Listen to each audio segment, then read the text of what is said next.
Well, I hope you're all ready for a little bit of cooking. We're going to cook some burgers today with five-star chef Ivan Flowers. He's back on Big Blend Radio today to talk about cooking burgers and how to make his mushroom provolone burger. Shrooms. We love shrooms and we love provolone cheese, so this has got to be good. You can see Chef Ivan's recipes in Big Blend Radio and TV magazine. Just go to blendradioandtv.com, go to our expert department and click on Ivan and say, I want to see your recipes, and then he'll show them to you. Anyway, you can also keep up with him on Facebook and Twitter at Chef Ivan Flowers. Chef Ivan, how are you? How are you, ladies? We're doing good. We're excited for another cooking lesson. Oh, and I need to tell people also on YouTube. Google him up on YouTube, and you can watch Chef Ivan teach you. He's Googleable and recipeable. How do you like that, Chef Ivan? That's good. I'll take it. Okay.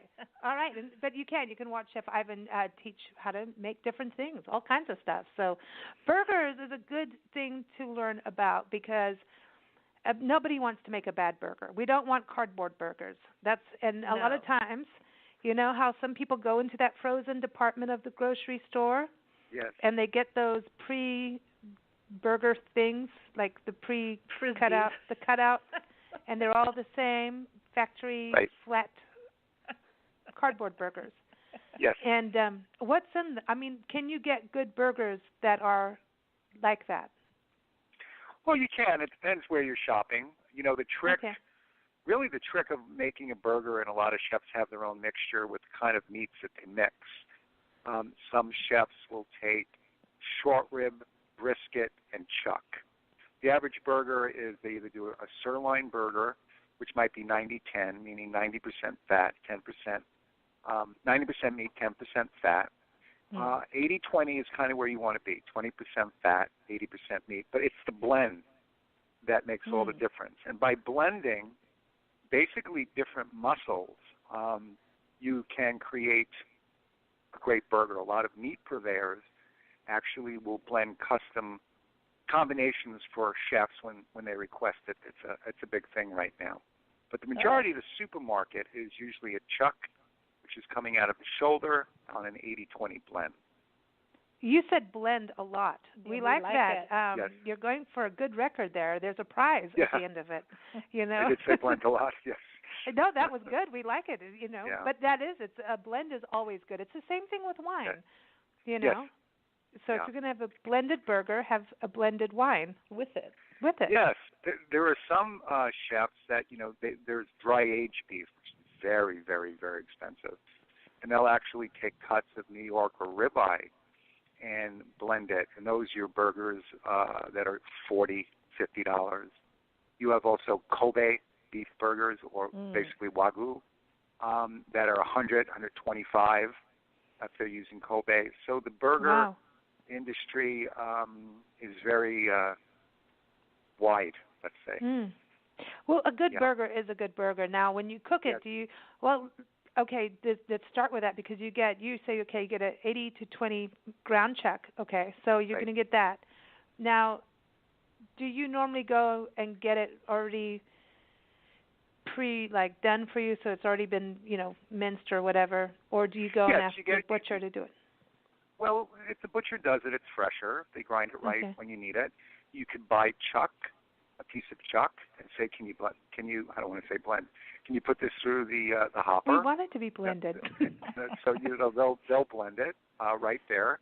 And then, of course, you always want to form your own burgers. You don't want to buy the preform. You want to form your own. Yeah, the preform ones are too thin. Yeah. And some of them are square. I think that's weird. Yeah. The square burgers. It just, don't want it. Yeah.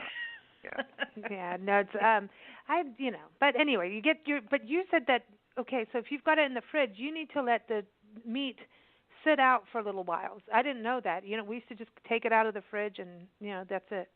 Off it goes. Well, what you do is you take it out, you let it sit for a few minutes before you form it.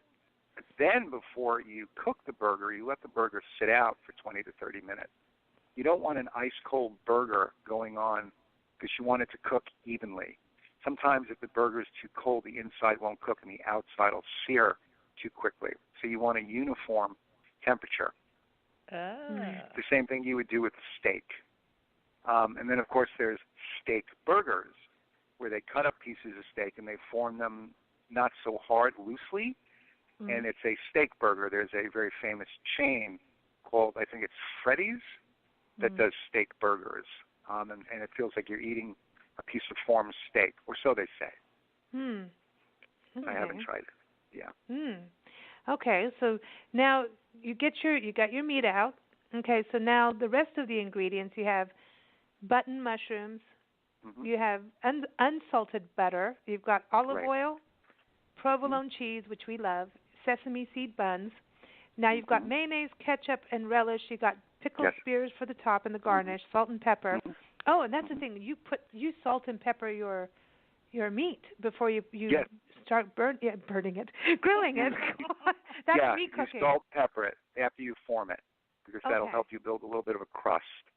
Oh, neat. Yeah. Okay. And so you mix your mayonnaise and your ketchup and your relish together. I do, because I'm from New York. Yes. That's in New York. That's called Russian dressing. Yeah. It's also known as a form of Thousand Island dressing, and it's also what put McDonald's on the map with their famous secret sauce. Was basically that, and that combination of the relish, the tart relish, the sweetness of the ketchup, and creaminess of the mayonnaise creates a sauce that just people love. They just love it. It is creamy. It's got that little ting at the end of it. And relish, you got that little bit of mustard in there, right? Are you using a relish with mustard in it? Because mustard has to be part of it. No. Well, you can add mustard to this. This is basically just a very, very simple recipe. A lot of these components you can kick up. You can change the mushroom.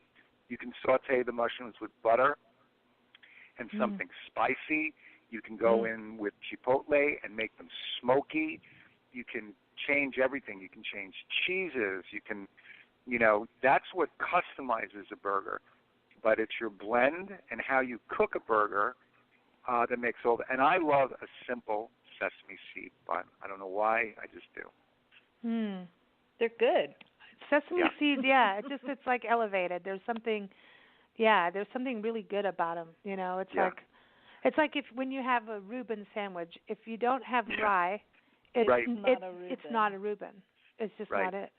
It's just a thing. And the secret sauce is in there too. Yeah, and provolone with that too. Right. Or Swiss if you want your Swiss, but I use provolone. Swiss or Munster or Jarlsberg. You can put goat cheese. You can put brie. I mean, you can go on and on forever. You can put cheddar. You can put smoked cheddar. You can put blue. So you like blue on burgers? Blue cheese on burgers? Oh yes. Yeah. Oh God, yes. Good. And bacon. Yeah. That's really good. Oh yeah. Yeah. Sure. Okay. This and a really good red wine with I know burgers and beer is a big deal, but there's something about a good burger and a really heavy, really just lusciously dark red wine, like a Malbec, kind of like heavy. Yeah. No, I'm really. I'm really thirsty now too. I want some red wine. Throw this champagne away, Scott. Get me some red wine. Yeah. But I mean, you can. And what about like people making like little sliders? You could do the same thing if you wanted, but it's just not the same. You want the juice going down your chin. It's like fruit. And you can add lettuce and tomato. Sometimes people don't want lettuce and tomato; they just want beef and cheese. And the sauce. You want to add lettuce. We're adding the mushrooms. If you want to add tomatoes, well, maybe not with the mushrooms. Maybe lettuce. Well, maybe you do, but it kind of takes away a little bit from the mushroom. And that special sauce interacting with the meat and the sweetness of the bun. The thing too, okay, so you caramelize the mushrooms with the unsalted butter first and the olive oil. But when you go to cook the meat, you say you put a small indentation in the center of the burgers. Are you creating like a well for the mushrooms to sit in, or? No, it actually makes the burger cook evenly. Makes it just cook from side to side evenly. So you take your thumb and just do a little push. Okay. And it just makes it just works out a lot better. Huh. It's kind of like, this is my burger, this is my burger. This is mine. See my thumbprint on that? It's that like is your mine. Signature. Yeah. Now, would you ever put like cheese in there, like when you're cooking it, like on the inside, like a cube of cheese in the indentation? Oh, sure. Well, that's called the Juicy Lucy, and that's when you make, let's say you're doing an 8-ounce burger, so you do 2 4-ounce patties, and then you fill the inside with the cheese, and then you make sure you seal the seam very, very well, and then you do a stuffed cheeseburger that way. A lot of people do that. You got to be careful when you eat it though, because cheese gets very hot when you bite into it. It can burn you, so you've got to be careful with that one. Okay, so now years ago, when we lived in Kenya, burgers were not there was just not good burgers, and I remember Nancy. They didn't have a lot of cattle. Yeah, well, everything was chicken. Yeah. And to get beef, it was different. I mean, there was cattle out there, but yeah. it was all different. It was just a different thing. And I remember Nancy making hamburgers, and she was just like, because there was a very British community at where we lived in Karen. This was after we lived in the bush. This was the post-Bush syndrome. And I remember you getting these round loaves, like almost like a sheep herder's bread. Yeah. Remember that? And you made the giant burger. People were like, well, we want to have the big, when the Big Mac thing happened, and over there they were like, well, what's that? So Nancy played a joke on her friends, and she made this giant burger. She took that loaf of bread, cut it in half. That was the big bun, and she'd made this giant burger. Was it for the landlord? You get all kinds of things to that landlord. Yeah, well, you deserved it. Yeah, but anyway, but she was adding things to make the meat bigger. She was putting oats and egg and all kinds of stuff in there. Yeah, it was more like meatloaf. Yeah, she did like a meatloaf burger. It was good, but it was just a joke because everybody kept saying that they heard American hamburgers were really big. I'm like, that's right. And so I made the hamburger patty to fit in a sheep herder's loaf of bread. It's normal. It's normal. So, what is this thing about putting oats and things like that in your burger? Well, I think you just said it. It makes it meatloaf at that point. It changes it. Yeah. Okay. You're overworking the beef. It gets tough. When you're putting starch and different things, and then it becomes kind of like meatloaf. Yeah. And it's a very different experience. I eat a burger once in a while. I don't like a thick burger. I like a thin burger. Mm-hmm. I don't think you need a ton of meat. I also, as much as I like a burger on a grill, because it gives it that smokiness, I like a burger on a griddle. And, of course, if you don't have a griddle, you use a frying pan. But I like when it goes on and it kind of sears, like they do on a flat griddle in a diner, and it gets that caramelization. And then they flip it. And then when you flip it, they'll put some cheese on it, and then they'll cover it with a lid and let that cheese melt. And actually, in a restaurant, cooking burgers to rare, medium, is tricky. It's hard to get burgers to the right temperature. And remember, commercial burgers are all cooked to 165 degrees, so they're all great. But people like burgers of all temperatures. Some people love them rare, where they're literally ice cold in the middle. So it's up to. But commercial burger places will cook them to 165. See, I'm like that about burgers. Next morning, I could finish a burger cold out of the fridge with a beer. Yeah. Just like pizza. Yeah. I'm weird that way. That's not weird. There's just a different texture to it, and it just has a whole different thing. And maybe that is hangover food. Maybe that's what it was. I haven't done it for years. I mean, years. But I can't remember when I had the last time I had a burger. Yeah, I don't like the kind of rawness. It's one thing if you cook it yourself. It's another thing at a restaurant. I get a little nervous about really rare meat. Yeah. Yeah, you have to be careful. Yeah. And especially with ground beef or, because if there's any kind of, salmonella or different things, it's most of the time E. coli. It comes from ground beef because that's all combinations of all parts of the animal that after they trim it, they make burgers out of it. So your chance of having a higher chance of getting E. coli will come from a burger. Yeah. Well, salmonella, let's talk about chicken. So the chicken burgers, because sometimes that's, Nancy and I rarely eat meat, but when we do, like, if you're sometimes, if you're at a restaurant and you're working with people, we do what we do. But I'll always go for like a chicken burger, usually more, like if that was the option. But half of the time it's like a chicken burger, and there's the breaded ones, and I get worried about like breaded stuff because you don't know Right. it's like sausage and like what you're saying, ground beef. But or if they give you like a chicken breast, it becomes Right. this dry thing. Yeah, it's always dry. Yeah, and Right. then so how can people at home cooking chicken burgers, how can you keep your breast tender and moist? One of the biggest ways of making a chicken burger moist is you use 75% dark meat. So they take thighs. Chicken thighs are very, very moist and very, very tender. If you use straight breast meat, it's going to dry out. So they take 75% thigh meat and then they mix it with the breast. And you end up with a very, very juicy burger that way. One of my favorite burgers, I mean, I love it if it's done well, and that's when I like to grill it, is a grilled portobello. When you know how to work with portobello mushrooms, it's meaty. It has a mouthfeel of meat. It's tender. It's juicy. It's wonderful. But again, most restaurants just kill it. So what you want to do is you want to marinate it. You really want to give it some tender loving care. You want to grill it to perfection. You want to season it. And then normally you want to glaze a nice roasted portobello. And that glaze can be anything. You can do Asian glazes. You can do Latin glazes. You can finish with butter and garlic and fresh herbs. And I love a vegetarian burger done with a portobello. Okay, so we need help on the portobellos here because now before we weren't taking the gills out, and then you instructed us to keep our shrooms clean. So okay, so you know that I'm learning to cook again, right? So here it is. I get in there.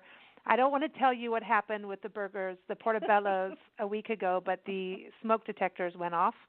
Right. And but seriously, but actually the batteries were dead. It wasn't me, but it was just timing. And so everything ended up still cooking. And by the time it was like, here's your salt crystal of a piece of portobello. By the time the shenanigans and charade happened with the smoke detectors, but. Okay, so when you are taking the gills out now,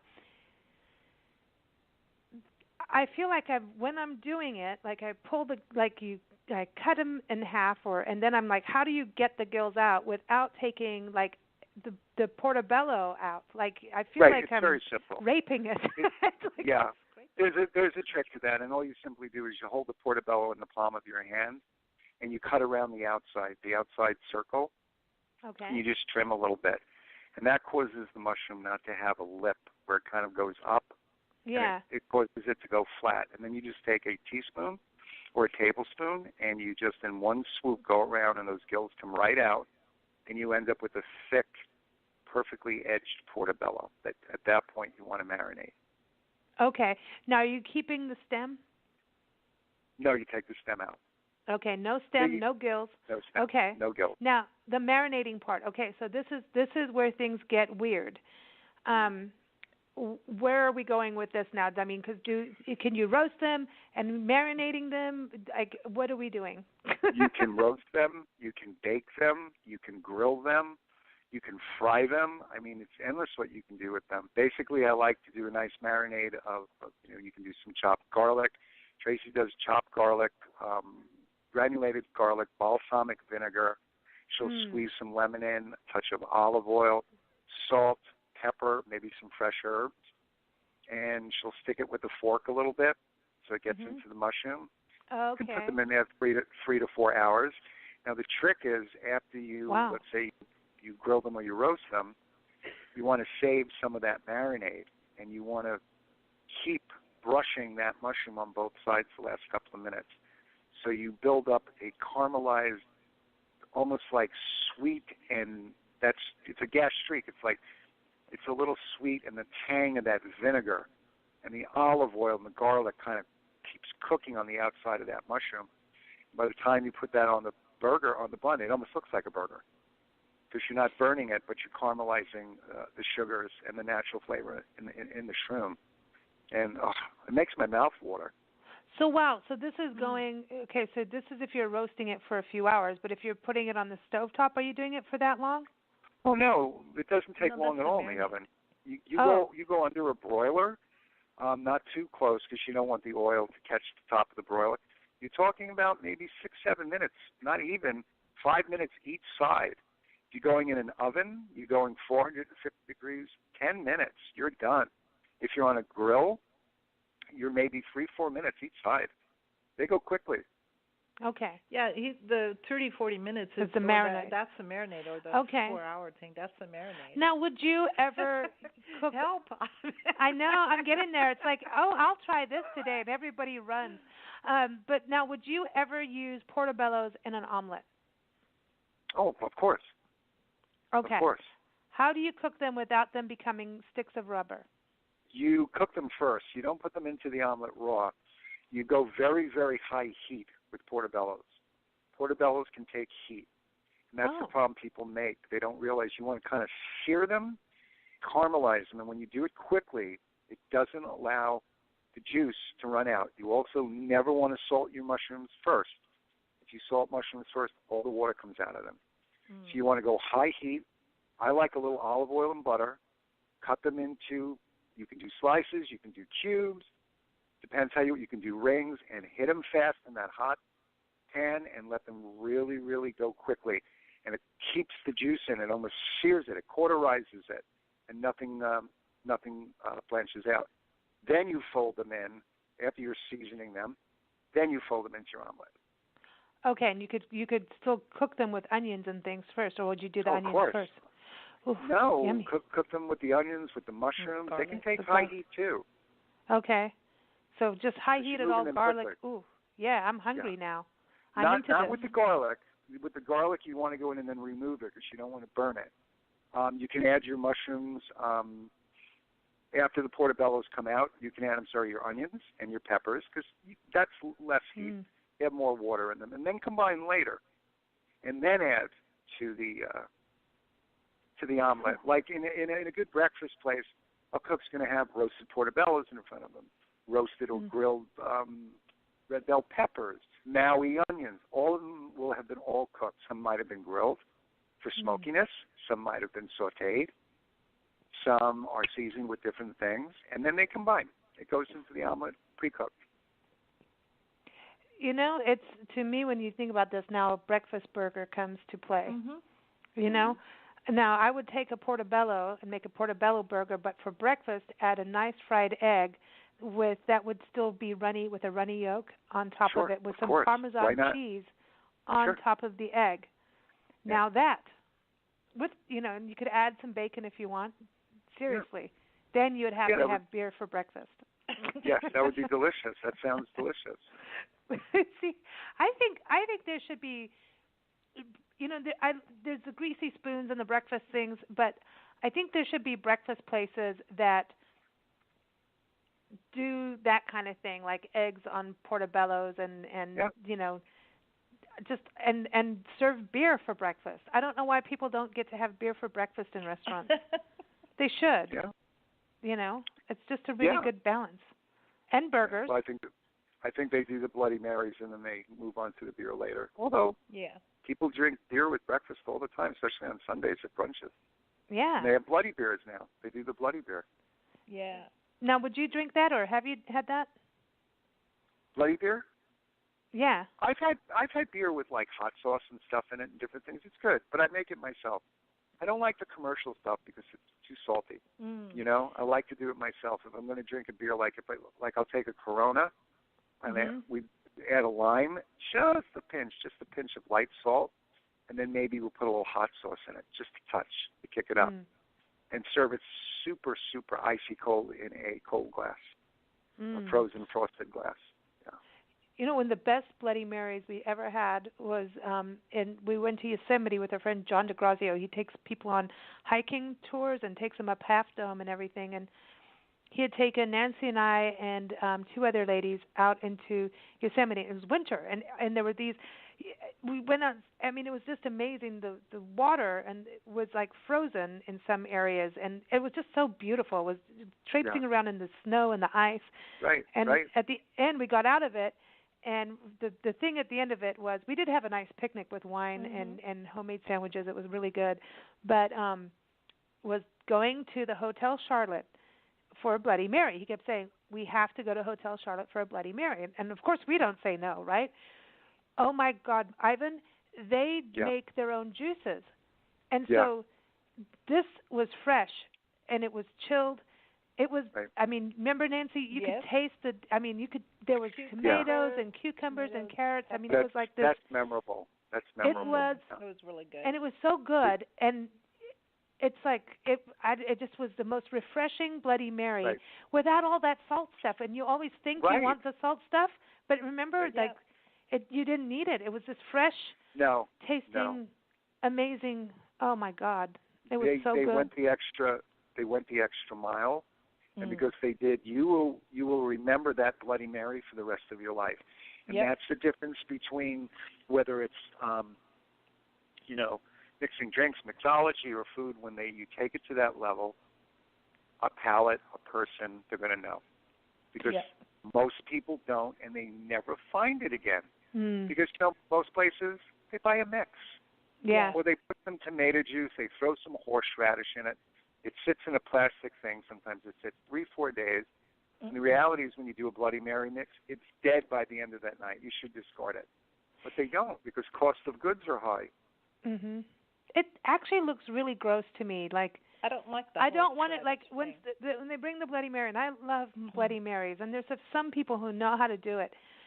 But there's that, I don't want to see the Bloody Mary sauce, because I'm weird about tomatoes. Floating around. Yeah, right. There's this weird thing, like you wonder, is it going to have a skin at the top? You know what I mean? Okay, I'm grossing myself out. I went from really fresh, good stuff. But I think what they did with their juice, the couple that made their own juice, I think they upped the ante on celery so that the salt came from the celery juice. Absolutely. Then you're getting an incredible amount of potassium.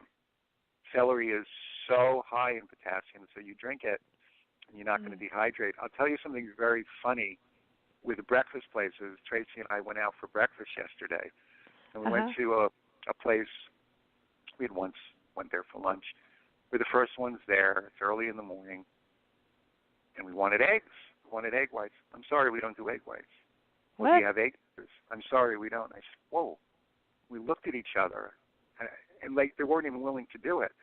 Wow. And we walked out, and we thought, how in God's name does somebody do a breakfast and not offer egg whites? So that's it was bad. odd. That's odd. I think breakfast cookery, like, some people shouldn't be open for breakfast, and some people should just, all they do is breakfast, you know? Right. There's a simplicity to breakfast, but you can never find it. You know what? 90% of the people buy the hash browns that are already done and throw them on the griddle.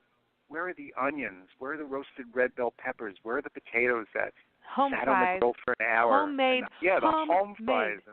Where is that stuff? Home fries. You know, where's the fresh avocado and maybe toast? That we went to a place once, and it was the most cheap, horrible whole wheat toast. It didn't even taste normal. And you know what? We went to IHOP once. And I really can't do sugar. They didn't have sugar-free syrup. And I was like, what?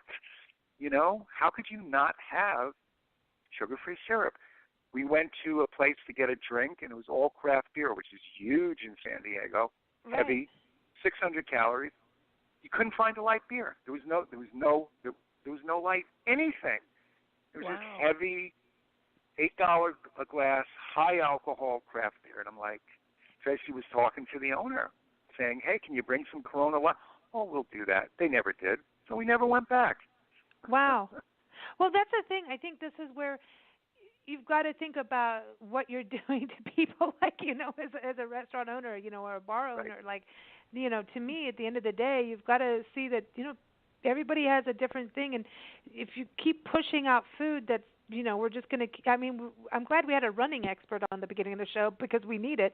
But there has to be a level of, you know, authenticity to your food. And, you know, I see a lot of restaurants go into everything being frozen because apparently it's cheaper. And they forget that the people that bring their food and show them what's available, they're salespeople making commissions.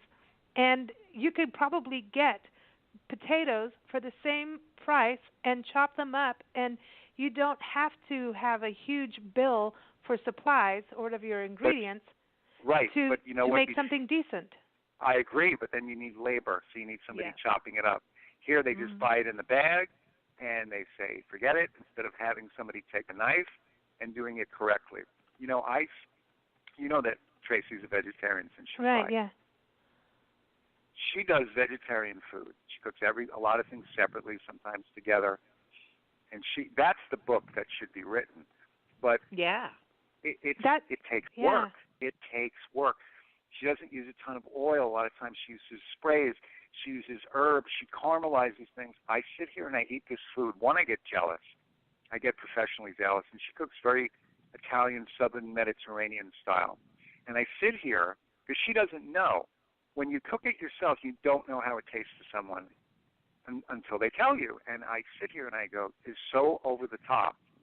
I mean, she did a butternut squash the other day, along with 5 or 6 other things that we had in the refrigerator from, you know, roasted and caramelized vegetables. She makes casseroles out of, you know, she'll take broccoli and carrots. She does these combinations. When she does add cheese, it's a very small amount, or touches of Parmesan. And you sit here and you go, oh, my God. But are most people going to do this? It takes work. Yeah, that's the truth. Mhm. It's the work thing. It's like putting effort into it. And maybe you can't do it every day, but try at least once a week. And I think for restaurants, things should be fresh. I mean, not asking everyone to be 100% organic everywhere because they can't afford it maybe, but I don't know, man. It's at this point, I don't know, just have some fresh food. She made a turkey meatloaf. Let me tell you something, ground turkey. And she did it with low-fat white meat, which is death. It's dry, right? Most people, they kill it. You know, I'm a Jewish guy from Brooklyn, and when you used to say turkey meatloaf, we would run. She did a turkey meatloaf that, guys, I put the fork in it. And then this glaze on top with, like, tomatoes and apricots and no sugar apricot syrup. I mean, it was, and mustard, and it was like, it melted in my mouth, and I'm like, how'd you do this? And she just does it. It's like breathing to her. She just does it. That's funny. That's just using the ingredients, and you know, the caramelization is key. Like, you know, when you taught us to cook the mushrooms and the onions and everything before you put it on the pizza. Yes. Yes. And I wouldn't do anything to it, so I didn't do any spices. No, I started to add like a little bit of curry because I'm weird, and a little chili because I'm that way. But I have to tell you, like, I'd go put it on the pizza, but then I was there like souping out any of the juices left. It was like, this is yes, of course. It's really of course. good. The juice is huge. We save all the. You know, I'm sitting here. I just realized something. I don't think she's telling me everything. I just got this. She's sitting next to me. I'm like, well, did you put this in? And she gave me this look like, no. I think she's holding back on some of it. You know what I'm saying? Chefs do that. Yeah. I think she's holding back. She's got her, but me. that's called bargaining chips in marriage. Everybody can't play a full deck, you know. Or, I mean, not a full deck, the full hand. You can't show your cards all. You know, you got to hold something back because. You know. I cool. see chefs. They go on TV and they do like vegetarian, and it's like, or you go to a restaurant and like, okay, I'm a vegetarian, and they give you some steamed broccoli and some you know, and it's horrible. Baked potato. It is. I've never felt deprived, not only in flavor but in mouthfeel. I mean, she constructs things where it tastes like you're eating a piece of meat. It's just it's remarkable, and I watch this on a weekly basis, and I say to myself, boy, this would be great if it was, you know, shared with the public. But the public, you know, they don't want to do it. Well, there's some out there, you know.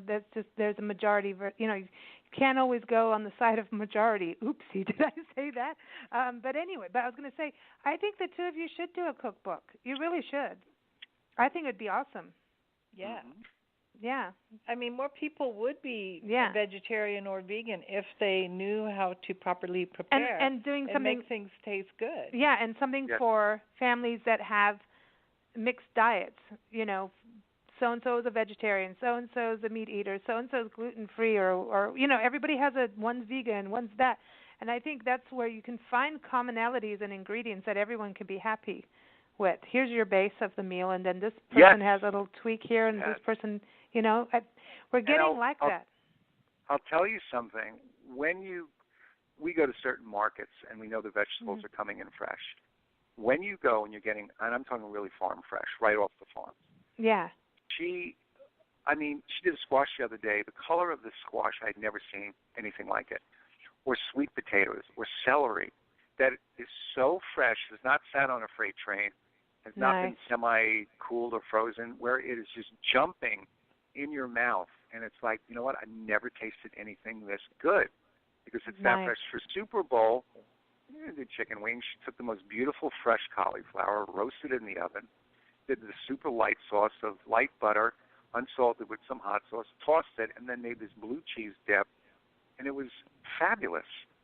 It was incredible and just seasoned to perfection. Never a lot of salt, never a lot of fat, and a lot of times no fat. And I was able to lose a considerable amount of weight because of this food. And it's cool. And then you'll give it to someone. I go to I teach up at Temecula Valley High School, so she'll give me some. People will taste it and they go, "Oh my God!" So I had a burger the other day, but it wasn't a beef burger; it was a vegetable burger, a veggie burger, and she does it on an English muffin that's super high in fat because she's very big with the fiber. And let me tell you, I love that. And it's like she made this special sauce.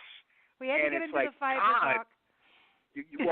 Fiber erases a lot of sugar. So if something has like 4 grams of sugar, it's got 4 grams of fiber, it'll reverse it. So fiber is a wonderful thing, not only for sugar, but for cholesterol and other things. And it's just like, I was craving this.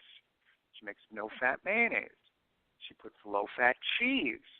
And I feel like I was eating a restaurant burger. I couldn't even tell the difference. That's because garden burgers, you can't eat the garden frozen burgers. When I went vegan years ago, burgers. I thought, I got really healthy. I mean, the weight, it was like gone, like all of it, and I was really like you could see my muscles like were toned, complexion was like everything was alive, and then people are like, oh, there's these vegan products here, vegan, and then next thing you know, stupid Lisa fell into the trap of the frozen food department for vegans, not realizing half of it is genetically modified, not realizing half of this stuff was like the byproducts of other things. And next thing you know, my health went from the top of the world that I've ever, like the most top of the world I ever felt, to totally the complete opposite end where my hair was coming out. I mean, remember that. It was terrible. And Nancy thought, well, this vegan thing's not good for you. Well, no, it was these products that I was consuming was not good. They were not good for you, So it's a balance. Anytime you put anything in a box and that box goes to a store, it's going to need shelf life. It's going to need some kind of preservatives. It's going to need something to make it last. And again, that's what people are going to do because it's easy. They're not going to, make your own veggie burger. Make the beans. Do the onions. Do stuff with tofu. Put an egg white in there. You don't have to use the yolk and construct the. Good luck. Good luck with that. You can do it. You can do it though. It's fun and it's about taking control of your life and your health. So it just becomes a project, and it's a fun thing to do. To add things into your life, you have to sometimes take other things out. So you take out something unhealthy and replace it with something good for you. Well, I think you guys should write a book. I know. I think so too. So we know how to do these things. Yeah, get on it. Yes. Get going with it. All right. So, Chef Ivan, what are you toasting to today? Oh, I'm toasting my honey sweetie is next to me, and then I have pickle behind her. And then I have Kugel and our other cat, Kanish, also known as the Shmoo. So I'm toasting Valentine's Day and love, and they're the most important thing in my life. And, and they love to eat. And they do a lot of fiber, too, which changed their life. So, yeah. Well, so let's all toast to love and fiber. There you go. Yes, yeah. Love and fiber. Love and That's fiber. My toast. That's and they fiber. Say. Love and fiber. They say every fiber of my being. Yes. It's every fiber of, My being, not being. Being. Yes. Yes. Every fiber of my being. Of my being. Yes. I like that. That's sharp. See, there it is. There it is. Aren't you clever? Aren't you clever? Aren't you? Always, and then, you know, when it comes to protein, always remember wire fish thin. Because they eat fish. So oh my gosh. when you do want the proteins, lean, you know, really healthy fish, oily fish. I mean, it's so good for you. Get your oils on, or avocado. That's what we eat. That's our thing because we are allergic to fish. We eat avocado daily. Oh, boy. Good. It's good. It's good for you. Avocado is really, really good for you. And if you get a bad avocado, put it on your face or stick it in your hair. Right. It's really good for you. Right. It's good for your scalp. Yeah, California butter. It is. You know something? When they're just perfect and you just put just a touch of salt on them and a little lemon, there's nothing in the world like an avocado. No. It's yummy. Yeah, I put it on toast. You know, you can even mush it into butter if you want, put a little salt and pepper or a little salsa. And, man, that's it. That's for breakfast. If you need a quick breakfast, avocado on toast. Right. It's really good. I'm hungry now. This is one of those shows that I'm hungry, and I'm hungry. Thank you so much for that, Ivan. But thanks again. This is a great recipe. You're welcome. You can go get Ivan's recipes up on blendradioandtv.com. Just type in burger. You'll find it, or go to Ivan's page up in the expert department, and you can get the recipe, and it'll also be featured in the upcoming March-April issue of Big Blend Radio and TV magazine. Thanks so much for joining us, Ivan. You're welcome. Have a good Sunday, ladies. I'll speak to you soon. You too. You too, and Bye-bye. say hi to Tracy and all the kiddos over there. And everyone. Certainly will. Everyone, you can also keep up with Ivan. He's always posting good recipes and tips on Twitter and Facebook. Just go to @ChefIvanFlowers. Thanks, Ivan. All right, guys.